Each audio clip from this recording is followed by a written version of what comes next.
Today I'm going to be talking about how researchers can begin to use the digitised materials in the manufacturing past collection, and especially the visual sources, as historical evidence. Some scholars have suggested that there's something about the visual, certain elements of the visual, that escape our interpretation, that are impossible to pin down in a written history.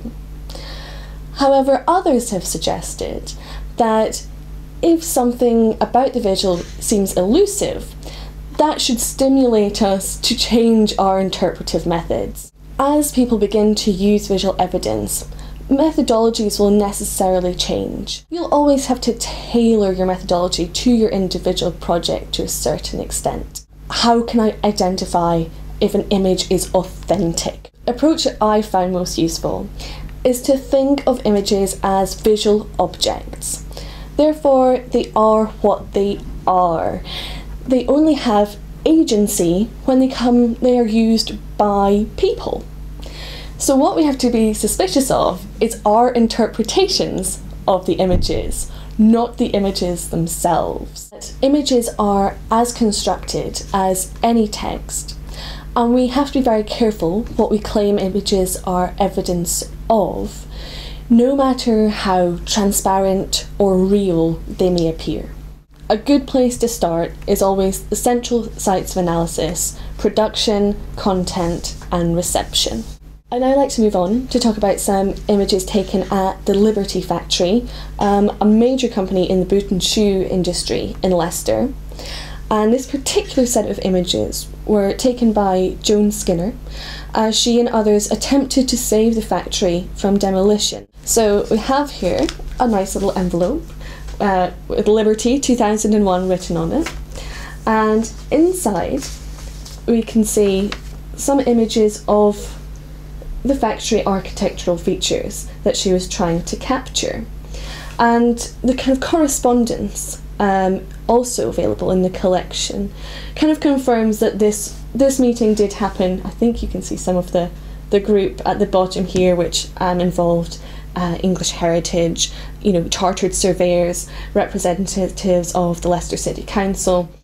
Also in these set of photographs we have some interlopers. We have a selection of Liberty shoes.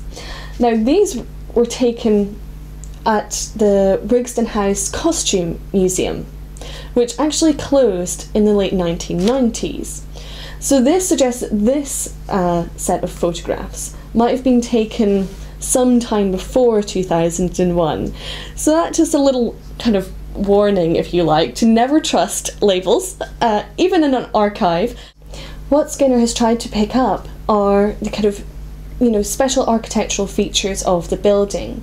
So here we see a kind of concrete frame, and this was a very early example of this type of factory structure, and was the only example in Leicester of what was known as the Hinnenbeek system. She's also perhaps tried to capture the interior of the building, in particular these kind of very 1960s staircase here. That was one of the few alterations made to the building. What you see Skinner and the other representatives doing is trying to make the case to preserve this building and try and point out its value, try and assess its value almost, for preservation. Thinking about the reception of these images, they were more than likely attached to perhaps pieces of correspondence, or intended to be attached to pieces of correspondence that would have gone back and forth between various representatives to try and save the building. Researchers should resist the temptation to kind of try to make one set of images speak for an entire period. You really need to contextualise the images.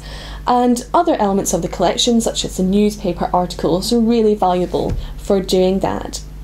So what I really hope is that here is shown kind of how the collection is a real point of inspiration for future research, and a point to start off new projects and new ways of looking at our industrial history.